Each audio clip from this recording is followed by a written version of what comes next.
નમસ્કાર. નમસ્કાર. શું નામ તમારું? જ્યોત્સનાબેન જ્યોત્સનાબેન વિનોદચંદ્ર મોદી. જ્યોત્સનાબેન વિનોદચંદ્ર મોદી. ક્યાં રહેવાનું તમારે? કાવાશ્રી બદ્રીનારાયણ મંદિર, સુરત. કાવસજી બદ્રીનારાયણ મંદિરની પાસે અડાજણ, સુરત. ઓકે. તો જ્યોત્સના આંટી, તમને કંઈક તકલીફ હતી? શું તકલીફ હતી? પગના ઘૂંટણ દુખતા હતા, કમર દુખતી હતી ને હાથમાં સોજા ચડી જતા હતા ને ખાલી ચડી જતી. ઓકે.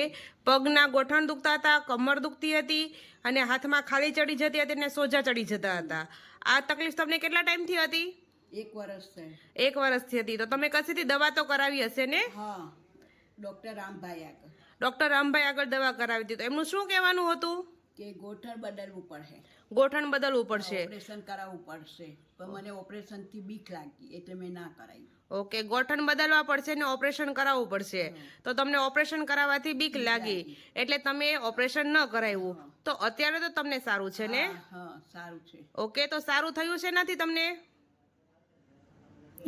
ડૉક્ટર જીનલબેનની દવા ફેસબુક પર જોઈ ને એમાંથી અમે એમને મંગાવી. ઓકે. તમે વિડીયો ફેસબુક ઉપર જોયો અને ડૉક્ટર જીનલબેન પાસેથી તમે દવા મંગાવી અને અત્યારે તમને એકદમ કમ્પ્લીટ થઈ ગયું. તો એ કઈ કઈ દવા તમે મંગાવી હતી?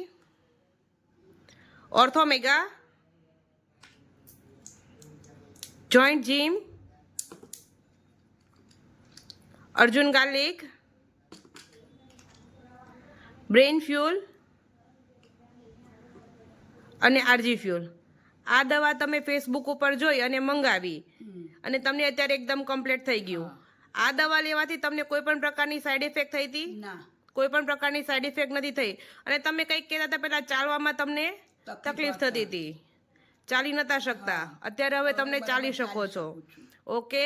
તો તમારી જેવી બીમારીથી જે લોકો પીડિત હોય તો એ લોકોને તમે શું સંદેશો આપવા માંગશો? લેવા જેવી છે. આ દવા લેવા જેવી છે અને કોઈ પણ પ્રકારની સાઈડ આડઅસર થતી નથી. તો જ્યોત્સના આંટી, ઇન્ટરવ્યૂ આપવા બદલ તમારો ખૂબ ખૂબ આભાર. હા, થેન્ક યુ.